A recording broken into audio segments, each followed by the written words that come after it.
आज मैं बात करने वाली हूँ कि कैसे हमारा मन हमें प्यार के जाल में फंसवाता है। कैसे हम किसी को पसंद करने लगते हैं। जहाँ हम किसी को पसंद नहीं कर रहे थे वहाँ हम कैसे किसी को पसंद करने लगते हैं। कुछ नहीं होता, नॉर्मल लाइफ चल रही होती है, लेकिन फिर क्या होता है, आप किसी से मिलते हो, ठीक है, किसी से आपकी मुलाकात हुई, उस समय भी कुछ नहीं, सब नॉर्मल। उसके बाद जब वो मीटिंग ख़त्म हो जाती है तब आप सोचते, आपका माइंड आपसे कहना शुरू करता है कि कितना अच्छा था वो, कितना कितना सही यार, बहुत इतनी आगे पहुंच जाता है ना ये माइंड, धीरे धीरे सोचते सोचते सोचते सोचते सोचते सोचते। वो जो अली था ना धूम का, वो गलत नहीं है यार, वो सच में गलत नहीं है। वो एक लड़की को बस देखता था और वो शादी, बच्चे, बुढ़ापे तक पहुंच जाता था यार।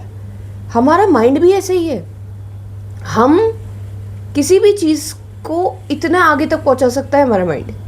मतलब डिज़ायर्स इतनी बढ़ा देगा कि अब ये होगा, इसके बाद ये होगा, इसके बाद ये होगा। अभी आप पहले स्टेप पर कदम रख ही रहे हो। जैसे फॉर एग्जांपल आपने अभी लड़की देखनी शुरू करी है अरेंज मैरिज में, पहली लड़की आई है और आपको थोड़ी सही लग गई, तो उसके बाद आप सपने सजाने लगोगे कि यार अब मैं इससे मिलूंगा, अब ऐसी सी बातें होंगी, अब हम यहाँ यहाँ घूमने जाएंगे, अब इसके बाद हमारी शादी ऐसे होगी, फिर हमारे बच्चे। आई मीन आप इतनी आगे तक पहुँच जाते हो, ये आप एडमिट करो बात को। ये सबका मन ऐसी बेवकूफ़ बना रहा है उनको। मैंने इस मन के जाल को बहुत अच्छे से देख लिया है। ये हर केस में अप्लाई कर रहा है, ये ना सिर्फ दूसरों के केस में बल्कि आपके केस में भी।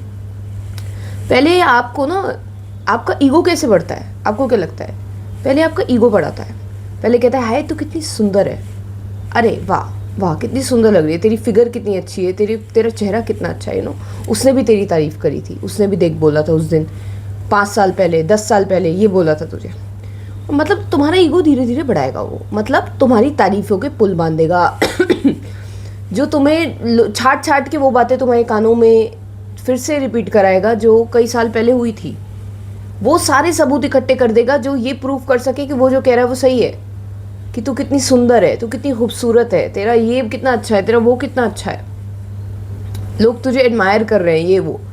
तो ये करता है, ये इस तरीके से बेवकूफ़ बनाता है ये। आप एडमिट, आप पता नहीं करोगे नहीं करोगे, पर ये एक्सपीरियंस है, पर्सनल एक्सपीरियंस है ये अंधा कर देता है हमें कि हम तो बहुत, हमारी वैल्यू उतनी बढ़ा देगा ना, हमारे शरीर की वैल्यू, हमारी चीज़ों की वैल्यू। आई मीन ईगो इसे तो कहते हैं कि अपनी चीज़ें सबसे ऊंची और बाकियों की चीज़ें सबसे नीची। This is what we call ego. और ये ईगो कौन है जो इस ईगो को कंट्रोल कर रहा है? कौन है जो ईगो में डाल रहा है हमें?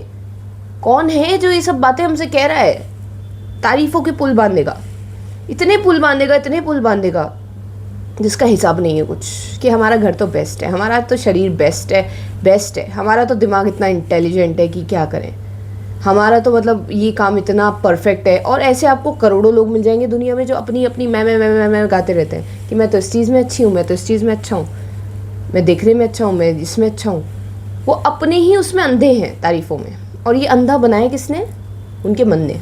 इसमें उनकी गलती नहीं है, वो देख नहीं सकते, वो बस देख नहीं सकते कि वो अंधे हो गए हैं मन में। उनका मन बोलता जाता है, तारीफ़ें करता जाता है और वो सुनते रहते हैं और वो उन बातों से अटैच हो जाता है। वो मानने लगते हैं इस बात को कि हमारी सब चीज़ें ऊपर, बाकी सबकी चीज़ें नीचे। This is what it is doing. यही है मेरी परेशानियों की असली जड़। ये पहले मुझे मेरे ईगो को बढ़वाएगा कि तेरा शरीर अच्छा है, तेरा शक्ल अच्छी है, ये वो। उसके बाद क्या होगा, इसकी ऑपोजिट भी एग्जिस्ट करता है, यानी कि सिक्के के दो पहलू हैं।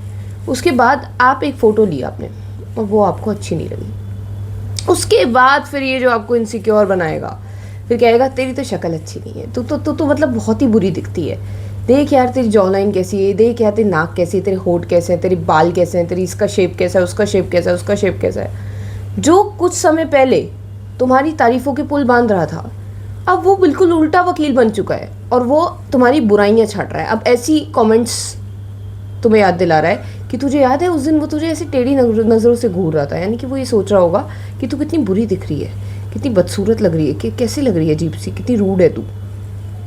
वे कह रहा है ये सब बातें। पहले कहता है कि लोग तुझे बड़ा इंटेलिजेंट समझते होंगे, फिर थोड़ी देर बाद ये कह रहा है कि देख रूड समझते हैं तुझे लोग, तेरी पीठ पीछे बुराई करते हैं, कहते होंगे कि कैसी दिखती है, अजीब सी। आई मीन ये कुछ भी बनाएगा बातें जिससे आप ये बिलीव कर लो कि आपकी वैल्यू सबसे नीचे है। जितना ऊपर उड़ाएगा उतना ही ये गर्दिश में लेके जाएगा तुम्हें, उतना ही पाताल लोक में लेके जाएगा तुम्हें। जितनी तुम ईगो में अंधे कराएगा ये तुम्हें, उतना ही इनसिक्योरिटी में अंधा कराएगा ये तुम्हें। फिर तुम्हें घर से कदम भी रखने में तुम सोचोगे कि यार मैं तो दुनिया का सबसे नीचा इंसान हूँ हर चीज़ में। इनसिक्योरिटी और ईगो एक ही सिक्के के दो पहलू हैं। कुछ लोग ईगो में फंसे हुए हैं, ज़्यादातर लोग 90% लोग ईगो में फंस जाते हैं और 10% लोग इनसिक्योरिटीज से सफ़र कर रहे हैं। और ये दोनों की ही कारण है, ये दोनों की ही जड़ सिर्फ ये मन है। इस मन की बातें जो 24 घंटे दिमाग में चलती रहती हैं और हम इसे फील करते रहते हैं, दिल जो है इसे फील कराता रहता है, हम फंस जाते हैं इस जाल में। और असलियत क्या है हमें समझ ही नहीं आती कि क्या माने। कि इतना इनसिक्योर बनाने की ताकत रखता है कि आप घर से बताइए किसी से नज़रें नहीं मिला पाओगे ये सोच के कि मैं तो कितना नीचा हूँ। और इतना ईगो में अंधा बना देगा जैसे आप भगवान हो। I mean this is just a dangerous mechanism जो हम सबको दिया गया है। खेलता है ये हमसे, खेलता है, हमारा दिल कंट्रोल करता है ये, और दिल हमें कंट्रोल कर रहा है। फीलिंग से तो हम अटैच हैं ही। ये चल रहा है अंदर खाने, ये सब चलता है अंदर। एंड अब मुझे इसके जाल दिखाई देने लगे हैं। मतलब कितनी, मतलब अभी तक जितनी भी ज़िंदगी जी है मैंने, उसमें मैं इसी में फंसी रही। कभी तो मैं ईगो में फंस जाती हूँ, फिर उसका उल्टा आता है इनसिक्योरिटी, और इनसिक्योरिटी से ज़्यादा मैं फंसी हूँ। मैं इतना ईगो वाली बातों को फिर भी जाने दूँ अपने मन की, लेकिन मैं इसकी इनसिक्योरिटीज़ वाली बातें नहीं जाने देती। जो बुराइयाँ ये करता है ना, उसे बड़ा चिपकाती हूँ मैं अपने आप से, चिपकती हूँ उससे मैं। मेरी सबसे बड़ी गलती ये रही है कि मैं इनसिक्योरिटी से ज़्यादा चिपकी हूँ इंस्टेड ऑफ ईगो। तभी मेरे अंदर मैं इतना ईगो नहीं रखती, यू नो, बिकॉज मैं उस वाली आवाज़ से